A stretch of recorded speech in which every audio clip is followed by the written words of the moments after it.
पिछला वीडियो था जो उसमें हमने क्या देखा था कि किस तरह से हिटलर का बैकग्राउंड क्या था, कहाँ उसका जन्म हुआ था, कब हुआ था, और हमने ये भी देखा था कि वो हिटलर क्या बनना चाहता था और क्या वो किस तरह से आर्मी में बहाल हुआ और किस तरह से उसे ब्रेवरी का अवार्ड मिला। ये सारा चीज हम लोग पिछले वीडियो में डिस्कस कर चुके हैं। टॉपिक हम लोग का वही है, Hitler rise to power part 2, और इसमें हम देखेंगे कि किस तरह से हिटलर के बैकग्राउंड को समझ लेने के बाद हम ये समझेंगे कि हिटलर ने राजनीति में आने के लिए, पावर में आने के लिए क्या प्रयास किए। यानी कि राजनीति में आना कोई साधारण बात नहीं होता है। लोगों में पहचान बनाना और अपनी बातों को लोगों तक पहुंचाना, और राजनीति में, पॉलिटिक्स में, देश की पॉलिटिक्स में एक स्थान बनाना एक बहुत बड़ा काम होता है। और इसको हिटलर ने किस तरह से पूरा किया, यही चीज हम समझने वाले हैं इस वीडियो में। तो in 1923 he plan to seize control of Bavaria. Student यहाँ समझना कि बावेरिया क्या है। जैसे कि हमारा देश है ना भारत, 28 राज्य हैं यहाँ पर।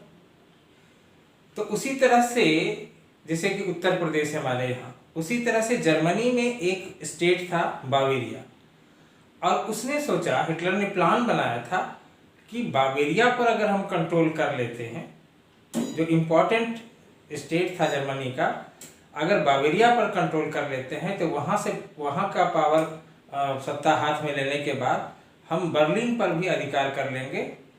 और फिर यानी कि बर्लिन मतलब पूरा देश। जैसे कि जो अभी प्राइम मिनिस्टर है नरेंद्र मोदी, गुजरात में मुख्यमंत्री थे, वहाँ उसने शासन चलाया और वहाँ से प्रयास करके वो दिल्ली में भी आ गए और पूरा देश का प्रधानमंत्री बन गए।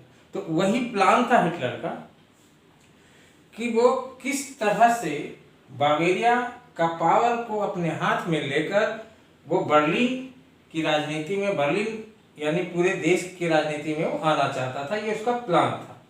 ठीक है, आप जर्मनी का मैप देखना, उसमें बावेरिया जो स्टेट है वो दिखाई देगा, ऑस्ट्रेलिया के बगल में। लेकिन ये प्लान उसका फेल हो गया, और ये बावेरिया पे कंट्रोल करने के लिए पियर हाउस थे, वहां से सब लोग इसके जो समर्थक थे, नाजी पार्टी के समर्थक और हिटलर समेत, वहां के एक पियर हाउस थे, वहां से निकले अपना प्रोसेशन जुलूस लेकर।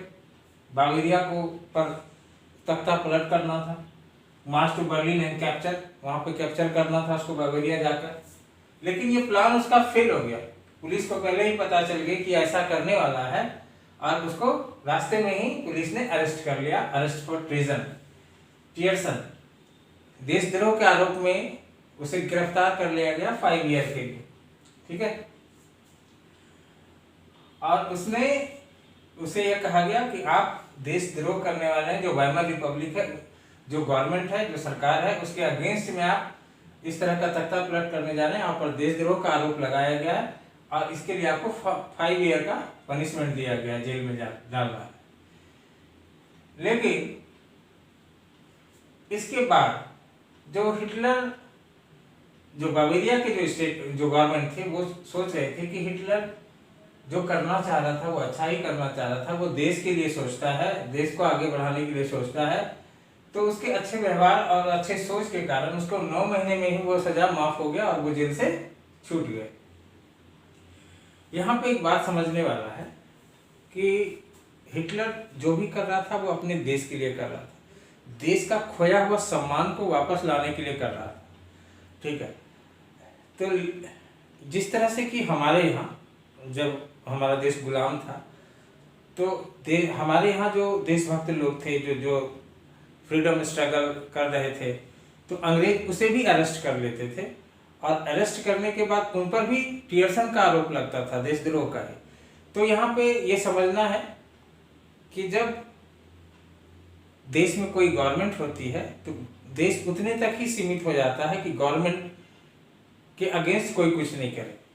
अगर वो करता है तो देशद्रोह का आरोप लगता है। तो हिटलर पर भी वही आरोप लगाया गया था, देशद्रोह का। हालांकि हिटलर का उद्देश्य देश की भलाई का था, और जब उसे 9 महीने के बाद छोड़ दिया गया, वो जेल में जो रखा गया था उसका नाम लेंस ड्रॉ ऐसे करके कुछ नाम था, कि after release struggle for power.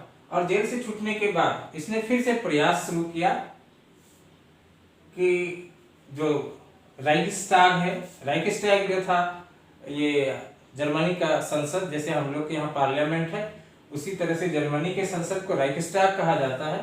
तो राइक्सटैग के इलेक्शन में वो पार्टिसिपेट कर रहा था। 1928 में जब उसने पार्टिसिपेट किया तो सिर्फ नाजी पार्टी को 2.6% वोट मिले, है ना।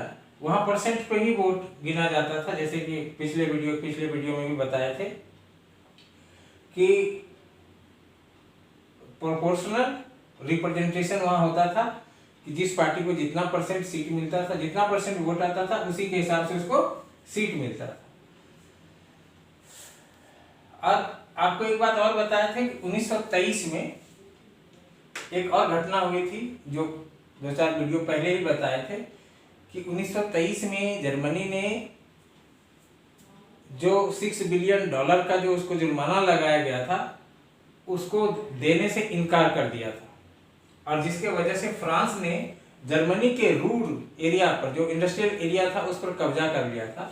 और जिसके वजह से हिटलर को बहुत गुस्सा आया था कि ये वाइमर रिपब्लिक क्या कर रहा है, कि इतना देश को बदनाम कर दिया, और जो इंडस्ट्रियल एरिया जो एकमात्र बचा हुआ था उसको भी फ्रांस ने कब्जा कर लिया। अब बर्दाश्त नहीं होगा, अब हमको कुछ करना होगा। अब यही प्लान बनाया था 1923 में उसने बावेरिया पर कब्जा करने का। ठीक है, तो सारा चीज जो घटनाक्रम है उसको एक दूसरे से जोड़ के रखना, हमेशा कनेक्ट करके रखना, याद करके रखना है, ताकि वो समझ में आते जाएगा आगे। फिर जब वो जेल से रिहा होने के बाद, जेल में ही उसने एक बुक लिखा था, मीन कैंप, मेरा संघर्ष, जो कि काफी ज्यादा पॉपुलर हुआ था, बहुत ज्यादा बिका भी था।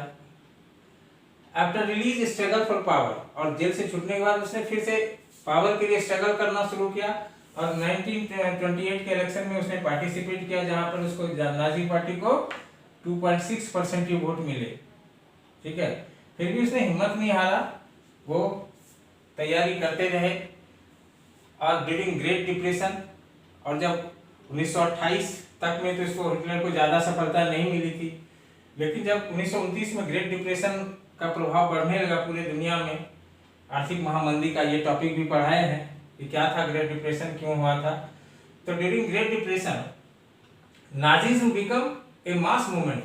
तो नाजी का जो मूवमेंट है, नाजी जो है प्रोपेगेंडा, वो काफी फेमस हो गया था, क्योंकि हिटलर लोगों से प्रॉमिस करते थे, जर्मनी के लोगों से, कि हम एक मजबूत राष्ट्र का निर्माण करेंगे, युवाओं को नौकरी देंगे, कोई बेरोजगार नहीं रहेगा हमारे यहाँ, और हम देश का खोया हुआ सम्मान को वापस लाएंगे, और जो दोषी है उसे सजा देंगे। तो इस तरह से जब इस तरह की बात वो करता था, लोग हिटलर पर काफी विश्वास करने लगे थे, हिटलर को लोग पसंद करने लगे थे। और इस समय ग्रेट डिप्रेशन के समय हिटलर काफी पॉपुलर हो गया था जर्मनी में। और ये जो जितना चीज हिटलर जो वादा करता था कि हम एक मजबूत राष्ट्र बनाएंगे, सबको रोजगार देंगे, युवा जो होगा कोई बेरोजगार नहीं रहेगा, हिटलर जर्मनी में जो जर्मनी के खिलाफ कंस्पायरेसी करते हैं, षड्यंत्र करते हैं, उसको हम पनिशमेंट देंगे, ये सब चीज जब बोलता था, तो ये सब चीज जो बोला जाता है वही प्रोपेगेंडा होता है। यही नाजी पार्टी का प्रोपेगेंडा यही था, और प्रॉमिस जो वो करते थे, जिसके वजह से नाजी पार्टी एक मास मूवमेंट बन गया था, लोग इसको जानने लगे थे। और इसी प्रोपेगेंडा के कारण 1932 के इलेक्शन में, जर्मनी में हर 4 वर्ष में इलेक्शन होते हैं, तो 1932 के इलेक्शन में नाजी पार्टी को 37% वोट मिला। 2.6 से 4 वर्ष के अंतर में 37 पर पहुंच गया, और यह सबसे बड़ी पार्टी थी उस समय की जर्मनी की, जिसको भी इतना ज्यादा वोट आया था, इतना ज्यादा परसेंट, और become the largest party of parliament. Reichstag का सबसे बड़ा पार्टी के रूप में नाजी पार्टी उभरा, और नाजी प्रोपेगेंडा के कारण ये सारा कुछ हुआ था जो उसने लोगों से प्रॉमिस किए थे। ठीक है, तो नाजी प्रोपेगेंडा में और क्या क्या बातें थी, ये चीज जानेंगे हम नेक्स्ट वीडियो में, Hitler rise to power part 3 में, जिसमें कि हम नाजी प्रोपेगेंडा के मुख्य बातों को बताएंगे कि वो कौन सी वजह थी, वो कौन कौन सी बातें थी जिसने जर्मनी के लोगों को आकर्षित किया और उसने हिटलर को पसंद किया और हिटलर को देश का नेता बनाया। ठीक है, तो फिर स्टूडेंट आप इस वीडियो को देखना और जहाँ दिक्कत है उसे पूछना भी, बुक में भी पढ़ना और नोट्स बनाते जाना। ठीक है, मिलते हैं फिर अगले वीडियो में नेक्स्ट टॉपिक के साथ। तब तक के लिए बाय एंड थैंक यू।